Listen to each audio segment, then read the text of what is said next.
until they'll announce the final conclusions. Some would say the money you're going to make from these increases is dwarfed by the debt repayments as a result of the debt that the club is saddled with. And they would argue that fans are paying the price for the decisions of the past. Would you have some sympathy for that? I understand the comment, but the issue really isn't the debt. The issue is that we're spending more than we're...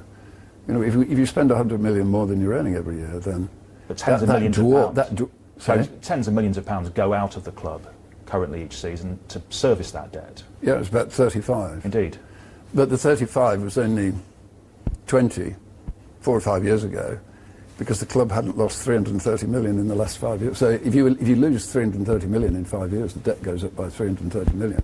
That's the biggest issue and you know, I know the interest costs money, but in the great scheme of things, you know, our salary bill for the players is 250 million pounds a year. You know, so interest is one of the costs, but it's not the biggest cost in this club.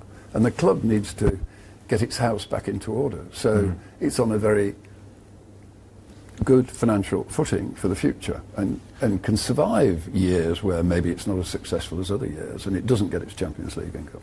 But some of those loans may mature in years to come and will have to be refinanced at higher rates of interest than the current debt's at. So won't that bill for servicing that debt rise as well in years to come? Isn't that an issue? Debt has got a cost to it, but most clubs in the UK have got some debt. Most companies have got debt of some form. But you know, if the club is really profitable, which I think it will be in years to come, then you can do the reverse. You can start paying down the debt. And that's where I think Manchester United should be. It should be in a good fiscal position.